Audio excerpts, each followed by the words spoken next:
ഒരു ഇടവേളയ്ക്ക് ശേഷം ജമ്മു കാശ്മീരിൽ വീണ്ടും ഭീകരാക്രമണം.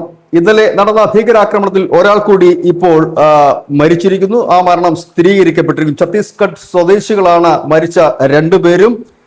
കഴിഞ്ഞ ദിവസം കുൽഗാം ജില്ലയിലാണ് ഈ ഭീകരാക്രമണം നടന്നത്. വൈകുന്നേരത്തോടു കൂടി ഭീകരർ ഒരു ഇഷ്ടിക ചൂളയിൽ പണിയെടുത്തുകൊണ്ടിരുന്ന തൊഴിലാളികൾക്കിടയിലേക്ക് എത്തുകയായിരുന്നു. തെക്കൻ കാശ്മീരിലെ കേലം പ്രദേശത്താണ് ഈ ഇഷ്ടിക ചൂള പ്രവർത്തിക്കുന്നത്. ഇവിടുത്തെ തൊഴിലാളികൾക്ക് നേരെയാണ് വെടിയുതിർത്തത്. 20 വയസ്സുള്ള രണ്ട് ചെറുപ്പക്കാരാണ് കൊല്ലപ്പെട്ടത്. അതിൽ ഒരാളുടെ പേര് ബൊവീന്ദർ എന്നാണ്, മറ്റൊരാളുടെ പേര് ദീപക് റാട്രയാണ്. ദീപക് റാട്രെ ആശുപത്രിയിൽ കൊണ്ടുപോകുന്ന വഴിക്ക് മരണത്തിന് കീഴടങ്ങി.